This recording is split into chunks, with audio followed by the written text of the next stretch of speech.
اچھا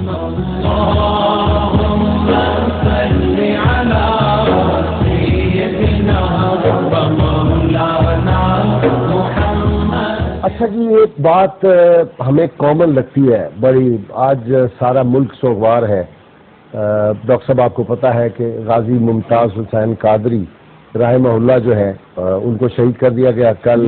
یہ بڑی افسوسناک خبر تھی اور پاکستانی پورا عالم اسلام سوگوار ہے۔ ناظرین کرام، ایک بات عجیب ہے اور اللہ کرے کہ یہ جن لوگوں سے متعلق تھی ان کو سمجھ آ جاتی۔ حضور رحمت عالمین صلی اللہ علیہ وسلم کا جو عشق ہے، میں کہا کرتا ہوں کہ یہ امت عمل میں کمزور بھی رہی، عشق میں کبھی کمزور نہیں رہی۔ نبی عالمین صلی اللہ علیہ وسلم نے خود گستاخ رسول کے بارے میں حکم دیا تھا۔ جب پتہ چلا کہ کعب بن اشرف سب و شتم کرتا ہے تو آپ نے کہا کہ کون ہے جو اس اذیت کو مجھ سے دور کرے؟ محمد بن مسلمان جو سکے بھانجے تھے، وہ کعب بن اشرف کے سکے بھانجے نے کہا کہ یا رسول اللہ مجھے موقع دیں۔ وہ گئے اور جا کے اپنے ماموں کا سر تن سے جدا کر دیا۔ پھر دوسرا آدمی ابو رافع یہودی جو تھا، وہ نبی کریم صلی اللہ علیہ وسلم کے بارے میں حضرت فرائی کرتا تھا۔ آپ نے صحابہ کو بھیجا، عبداللہ بن عتیق نے جا کے اس کا کام تمام کیا، اس کو جہنم رسید کیا۔ اور پوری تاریخ اسلام میں ناظرین کرام آپ کو معلوم ہے کہ جب ایک مرتبہ امام مالک رحمہ اللہ سے ہارون رشید نے کہا کہ بغداد کے بعض علماء اور کوفہ کے کہتے ہیں کہ گستاخ رسول کو موت کی بجائے کم سزا بھی دی جا سکتی ہے، تو امام مالک تڑپ گئے تھے اور انہوں نے کہا تھا کہ پھر اگر یہ امت حضور رحمت عالمین صلی اللہ علیہ وسلم کی ناموس کی حفاظت نہیں کر سکتی تو اس کے باقی رہنے کا جواز کیا ہے؟ یہ امت مٹ جانی چاہیے۔ پھر یہ امت آج تک باقی ہے عشق رسول صلی اللہ علیہ وسلم کے ساتھ، اور میں پوری ذمہ داری سے عرض کر رہا ہوں، آج قائد اعظم ہوتے تو غازی ممتاز کا مقدمہ قائد اعظم لڑتے۔ اور یہی بات تھی کہ high court, Lahore high court کے سابق چیف جسٹس خواجہ محمد شریف نے اور سینئر جج درویش صرف جو جج تھے جسٹس میاں نذیر اختر نے ان کا مقدمہ لڑا، اور یہ عاجز بھی ایک سٹیج پہ اس پینل میں شامل تھا، لیکن بعد میں باوجود ان دونوں نے وہ مقدمہ جو تھا عدالت میں لڑا، ان کی شہادت ہو گئی۔ آج علامہ اقبال ہوتے تو وہ بھی غازی ممتاز کے جنازے میں شریک ہوتے۔ ایک بات ہمارے ہاں پروفیسر صاحب لوگ کہتے ہیں کہ جی ہم قائد اعظم اور اقبال کو فالو کرتے ہیں اور ان کا پاکستان چاہتے ہیں، ان کا اسلام چاہتے ہیں۔ قائد اعظم نے کبھی کسی غلط مقدمے میں وکیل نہیں بنے، وہ سمجھتے تھے کہ غازی علم الدین شہید ٹھیک راستے پہ گیا، اس نے جو اس کو رات وہ جو تھا ہندو اس کو جہنم رسید کیا، تو انہوں نے مقدمہ لڑا غازی علم الدین شہید کا۔ علامہ اقبال اس کے جنازے میں گئے، عدالت نے ان کو پھانسی دی ہوئی تھی ایسے ہی بالکل غازی علم الدین شہید کو، لیکن علامہ اقبال نے کیا کہا کہ ہم باتیں کرتے رہ گئے پر کھانا نہ منڈا بازی لائے۔ تو وہ دونوں سمجھتے تھے کہ ناموس رسالت کے معاملے پہ جو ہے یہ کام کرنا جو ہے یہ بالکل درست ہے، بالکل اس کے رسول غازی ممتاز رحمۃ اللہ علیہ کا رحمۃ اللہ تعالی علیہ۔ میں اس سلسلے میں غلطہ برض کروں گا کہ علامہ اقبال نے جب وہ غازی علم الدین شہید رحمۃ اللہ علیہ کے لیے فنڈنگ کی تھی تو آپ کو یاد ہوگا کہ قائد اعظم علیہ الرحمہ نے انہیں بلینک چیک دے دیا تھا سائن کر کے کہ اس کے اوپر آپ جو ناموس رسالت کا مسئلہ ہے اس کے اوپر آپ جتنے فگر لکھنا چاہیں لکھ لیں، میری طرف سے وہ میں ڈونیٹ کرتا ہوں۔ تو مطلب وہ تو اس طرح ناموس رسالت کو لیتے تھے۔ میں یہاں پہ دو چیزیں عرض کرنا چاہوں گا۔ پہلی بات تو یہ کہ فتح مکہ کے موقع پہ جب لشکر جا رہا ہے تو اطلاع ملتی ہے کہ آگے کتیا نے بچے دیے ہوئے ہیں، تو آقا علیہ الصلوۃ والسلام لشکر کا روٹ چینج کروا دیتے ہیں، کوئی شک نہیں، یعنی رحمت للعالمین کا ایک یہ پہلو ہے۔ اور دوسری طرف اطلاع ملتی ہے کہ وہ آپ کا گستاخ ابن قتل کعبہ کے دیوار کے ساتھ چپکا ہوا ہے، کعبہ کے پردے کے پیچھے اس کی دیوار کے ساتھ چمٹا ہوا ہے۔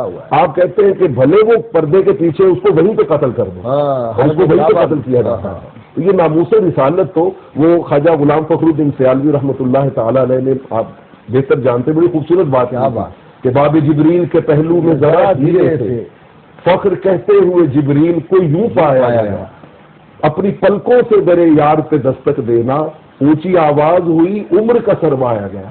تو غازی ممتاز شہید رحمت اللہ تعالی علیہ نے تو وہ کام کیا ہے کہ انہوں نے پوری امت مسلمہ کا قرض اتارا ہے، جی انہوں نے قرض اتارا ہے۔ پروفیسر مجھے بریک لینی ہے، ناظرین کرام مختصر سی بریک، اور آج ہم غازی ممتاز کی باتیں کریں گے۔ یہ کیسی باتیں ہیں، اس کا جذبہ ایمان، اس کا عشق رسول اور جو کچھ میں نے اس کو دیکھا اور پایا اس پہ گفتگو کریں، اور یہ 92 چینل کا خاص اعزاز ہے، اللہ کے فضل و کرم سے امتیاز ہے کہ آج ہم یہاں بیٹھ کے اس کے رسول کی باتیں کریں. ہمارے ساتھ رہیے.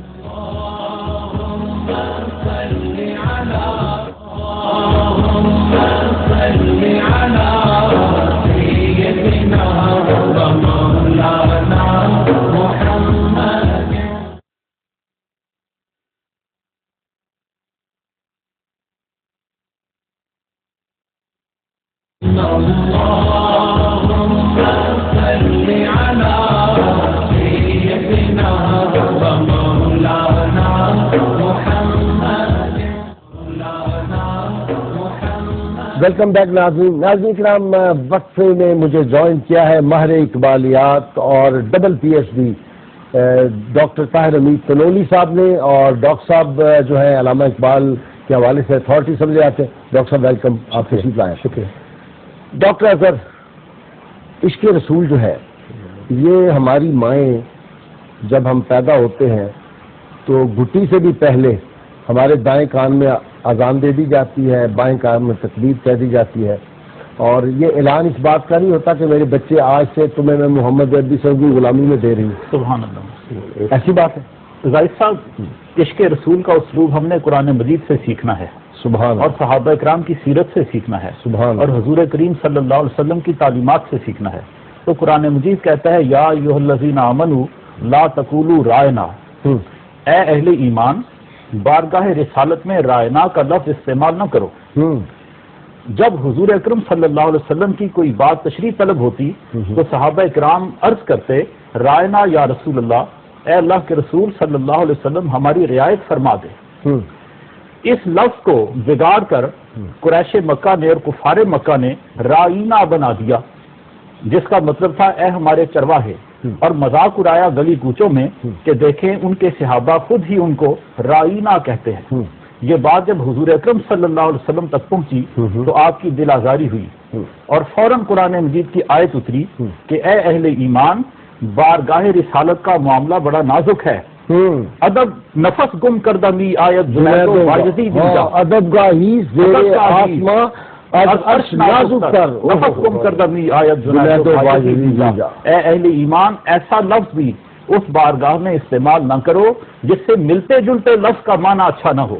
واہ واہ واہ، کیسی باریک بات اللہ تعالیٰ نے بیان کی. اور پھر جب ولید بن مغیرہ نے بارگاہ رسالت میں گستاخی کا ارتکاب کیا تو آپ دیکھیں قرآن مجید میں سورۃ القلم کے اندر اللہ تعالیٰ نے کتنی زبردست گرفت کی. ذالک ظنین وَتُلِّمْ بَعْدَ ذَلِكَ ظَنِيمٌ، اس نے کہا کہ یہ تو مجنون ہیں. اور حضور پاک صلی اللہ علیہ وسلم کو یہ تکلیف پہنچی اور آپ کبیدہ خاطر ہوئے، رنجیدہ خاطر ہوئے. فوراً قرآن کی آیات اتری، ایک آیت نہیں کئی آیات. یہ تو اپنے باپ کا حلالی بچہ نہیں ہے. فرمایا کہ یہ حرامی نسل ہے. وَتُلِّمْ بَعْدَ ذَلِكَ ظَنِيمٌ، اس کی نسل میں فرق ہے. اچھا دیکھیں، یہ کسی کو حرامی کہنا بہت بڑی گالی ہے، حرامزادہ کہنا گالی ہے، بہت بڑی بات تھی. لیکن قرآن حکیم کی تلاوت کریں گے تو کتنی نیکیاں ملیں گی ایک ایک لفظ کے بدلے. ذالک ظنین تبت یا اللہ نے کہا ہے. اللہ اکبر. عام آدمی اپنی نماز میں ادا کرتا ہے، وہ کیا ہے؟ وہ ناموس رسالت کا تحفظ کرنے کا اسلوب بتاتی ہے. ڈاکٹر طاہر حمید تنولی، یہاں تک قرآن حکیم میں کہا گیا لا ترفعوا اصواتکم فوق صوت النبی صلی اللہ علیہ وسلم، کہ نبی عالمین صلی اللہ علیہ وسلم سے اپنی آواز بلند نہ کرو. اچھا جی، بات یہ ہے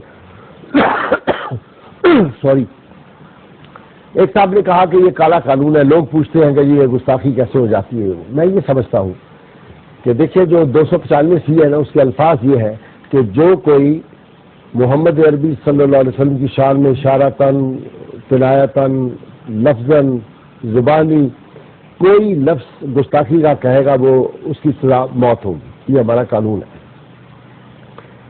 ایک آدمی یہ لکھا ہوا ہے یہ 295 سی میں کہ جو آدمی حضور اکرم صلی اللہ علیہ وسلم کی شان پاک میں اشارتاً، کنایتاً، تو ایک آدمی اس پورے یہ جو قانون کے میں الفاظ پڑھ رہا ہوں مفہوم اس کا کہتا ہے کہ میں اس کو کالا قانون کہتا ہوں، نبی صلی اللہ علیہ وسلم کا نام اس میں موجود ہے، وہ تو براہ راست گستاخی ہو گئی. جی ہاں، ویسا میں کرتا ہوں. دیکھیں، یہ جو ناموس رسالت کا معاملہ ہے یہ بہت ہی سینسٹیو معاملہ ہے. یہ ہماری زندگی اور موت کا معاملہ ہے. ابھی ولید بن مغیرہ کا ذکر ہو رہا تھا. دیکھیں نیکی اور ایمان اوریجنیٹ نسبت رسالت سے ہوتا ہے. کس طرح سے؟ سب اچھی مثال ہے. جب آپ آپس میں درود پڑھتے ہیں تو آپ کو 10 نیکیاں ملتی ہیں, 10 درجے بلند ہوتے ہیں اور 10 گناہ ظاہر ہوتے ہیں. ولید بن مغیرہ نے جب گستاخی کی تو اللہ نے اس کے 10 عیب بیان کیے. اللہ سبحان اللہ. اب دن کو دیکھ لیں. اور جب 10 عیب بیان کیے تو ان میں وہ عیب بھی بیان کیا جسے آپ کبھی بیان ہی نہیں کرتے, جس کا اپنے ذکر کر دیا. اللہ چھپایا جاتا ہے جس کو. مسئلہ یہ ہے جو ملت اسلامیہ کا اجتماعی وجود ہے, ایکچولی یہ جو کانسیپٹ ہے اسٹیٹ کا ابھی ڈیفائن ہو رہا ہے. دیکھیں ایک وقت تھا جب ریاست اور حکمران ایک چیز ہوا کرتے تھے, بادشاہ کی نافرمانی ریاست کی نافرمانی تھی. جی آج ہم پولیٹیکلی اس اسٹیٹ پہ آپ پہنچے ہیں, اس اسٹیج پہ آپ پہنچے ہیں, ریاست اور حکمران الگ ہو گئے ہیں. ریاستی ادارہ اور چیز ہے, ریاست کا وجود اور چیز ہے, حکمران اور چیز ہے. ابھی ہم نے اس میں مزید آگے بڑھنا ہے. میں اس چیز کی طرف اشارہ کرنا چاہوں گا. ڈاکٹر صاحب ایک بات بڑی بنیادی بات میں یہاں کروں کہ یہ جو آسیہ نامی عورت تھی نا, اس کیس کی جو بنیاد بنی, اس کو سیشن جج نے سزا دی اور ہائی کورٹ نے اسے اپیل کی. اپیل میں ڈویژن بینچ 2 بڑے فاضل قابل ججز نے اس کی سزا کو بحال رکھا ہے. اس کا کیس پہلے ہوا تھا آسیہ کا, غازی ممتاز والا واقعہ, تو بعد میں اس کا ریئیکشن ہے. یہ عجیب اتفاق ہے. میں اس پہ ذرا ایک چیز عرض کرنا چاہ رہا ہوں. ریاست کے جو عناصر ہوتے ہیں بھائی صاحب, اب ماشاءاللہ قانون کے استاد ہیں, سمجھتے ہیں, کچھ اس کے عناصر فزیکل ہوتے ہیں جو نظر آتے ہیں, آبادی ہے, اس کا رقبہ ہے, اس کا حدود اربہ ہے. کچھ اس کے عناصر میٹا فزیکل ہوتے ہیں. اسلام کی جو ریاست کا میٹا فزیکل سر فہرست عنصر ہے وہ نسبت رسالت ہے. سبحان اللہ سبحان اللہ. یہی وہ نقطہ تھا جس پہ علامہ نے پاکستان کا مطالبہ کیا تھا. واہ واہ واہ. کہ ہماری شناخت, اب اقبال کا اٹھا کے دیکھ لیں اسلام اینڈ نیشنلزم, اس پہ علامہ نے کیا لکھا ہے؟ اس میں علامہ نے لکھا ہے ہماری پہچان علاقہ نہیں ہے, زبان نہیں ہے, نسل نہیں ہے, ہماری پہچان لا الہ الا اللہ محمد رسول اللہ ہے. کہ محمد سے وفا تو نے, اب ہم تیرے ہیں. اس کا مطلب کیا چیز ہے, کیا لوح قلم کا مطلب یہ ہے جب آپ نسبت رسالت کو چیلنج کرتے ہیں یا ناموس رسالت کو چیلنج کرتے ہیں, آپ اسلام کی ریاست کے بنیادی عنصر کو ختم کر دیتے ہیں. ڈھانچے کو آپ اسلام کی ریاست کے باغی ہوتے ہیں. اس جب باغی تو چھوٹی چیز ہے جی, وہ ریاست ختم کر رہے ہیں آپ. آپ اس ریاست کے وجود کو منہدم کر رہے ہیں. مجھے یہ بتائیں کیا ملت اسلامیہ کا شعور اس کی اجازت دے گا؟ جی بالکل صحیح. کوئی قوم اپنے وجود کو ختم کرنے کی اجازت نہیں دے سکتی. ہمیں سمجھنا چاہیے کہ نسبت رسالت کا معاملہ قطعاً بھی محض مذہبی معاملہ نہیں ہے. ٹھیک, یہ یک وقت سماجی, معاشرتی, سیاسی, قانونی اور آئینی معاملہ ہے. آئینی معاملہ ہے. اس کے ساتھ ہمارے اجتماعی وجود کی بقا اور تسلسل وابستہ ہے. اگر آپ ایک بات یہاں پہ ہم نے کلیئر کر دینی ہے کہ یہ نہیں کوئی کہتا کہ کسی آدمی نے گستاخی رسول کیے تو آپ جا کے خود انڈیویجول جو ہے اس کو سزا دے دیں, یہ نہیں کہتا. لیکن جب ریاست اپنی ذمہ داری پوری نہیں کرتی اور سارے راستے بند ہو جاتے ہیں, تو وہ کسی نے کہا نا کہ راستے بند کیے جاتے ہو دیوانوں کے ڈھیر لگ جائیں گے بستی میں غریبانوں کے. تو جب آپ راستہ روک دیتے ہیں, پروفیسر صاحب وہ جگر مراد آبادی نے کہا تھا کہ جو حق کی خاطر جیتے ہیں مرنے سے کبھی ڈرتے ہیں جگر, جب وقت شہادت آتا ہے دل سینوں میں رقصہ ہوتے. سبحان اللہ. یہ اس امت کا جو عشق رسول صلی اللہ علیہ وسلم, غازی عبد القیوم شہید جو تھے, انہوں نے عدالت کے اندر اس کو نتھو رام کو قتل کیا تھا. اس کو راجپال کو جہنم رسید کیا غازی الدین شہید نے.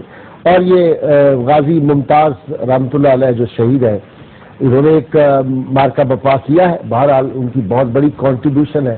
لیکن اس وقت ہمیں امت کو یہ بھی خیال رکھنا چاہیے, ملک کو, کہ یہ جو ہماری احتجاج کی کوئی جلاؤ گراؤ نہیں ہونا چاہیے ملک میں. ہم اپنا معافی ضمیر ضرور بیان کریں, اپنی ان سے محبت کا ثبوت دیں, ان کے جنازے میں جوک در جوک میں سمجھتا ہوں ہمیں شریک ہونا چاہیے, لیکن کسی پراپرٹی کو کسی طرح کی کوئی کارروائی نہیں ہونی چاہیے. یہ درست بات ہے, اس میں تو کوئی شک نہیں ہے جی. اپنا غازی ممتاز حسین قادری یعنی شروع سے لے کے آخر تک جب وہ اریسٹ ہوئے تو تب بھی ان کی زبان پہ تھا یا رسول اللہ تیرے چاہنے والوں کی. وہ بات میں نے بہت سنی ہے. اور جب ابھی ان کی ریسنٹ جو ایک رات پہلے آخری نعتیں پڑھ رہے تو اس میں بھی ہے یا رسول اللہ تیرے چاہنے والوں کی خیر. تو اس ملک میں بسنے والے سارے حضور علیہ الصلوۃ والسلام کی میجورٹی چاہنے والوں کی ہے, لہذا یہ تو قطعی طور پہ ہم نے زیر نہیں دیکھا. المسلم من سلم المسلمون من لسانہ و یدہ.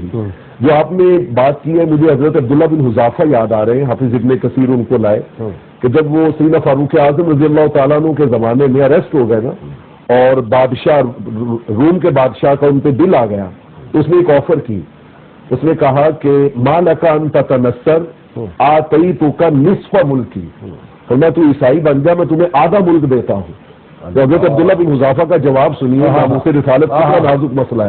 انہوں نے کہا لو آتیتنی جمیع ما تملکہ، اگر تو اپنا سارا ملک بھی مجھے دے دے نا تو میں ایک پلک جھپکنے جتنی دیر بھی حضور سے بے وفائی نہیں کر سکتا. واہ واہ واہ واہ، کتنی دیر بھی بے وفائی نہیں کچھ تگانے خنجر تسلیم راہ، ہر زمان غیب جانے دیگر.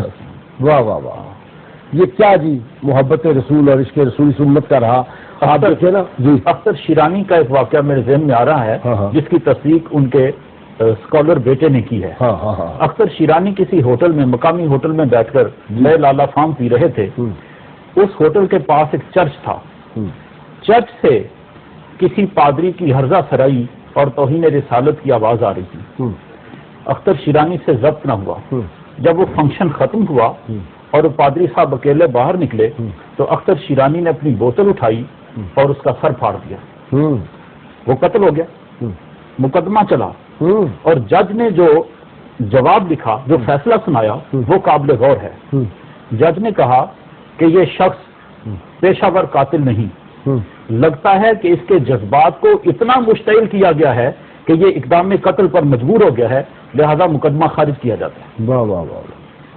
آپ دیکھیں کہ ناموس رسالت کا احترام اس حد تک ہے کہ علامہ محمد اقبال رحمۃ اللہ علیہ فرماتے ہیں کہ اگر کوئی شخص یہ کہے کہ رسول کریم صلی اللہ علیہ وسلم کے کپڑے میلے تھے تو میں اس کو بھی توہین رسالت سمجھتا ہوں. سبحان اللہ. ڈاکٹر صاحب آپ حیران ہوں گے کہ اس مقدمے میں جو لوگ، بعض لوگ کہتے ہیں کہ ناموس رسالت میں بات کی نہیں ہو سکتی، قانونی بات.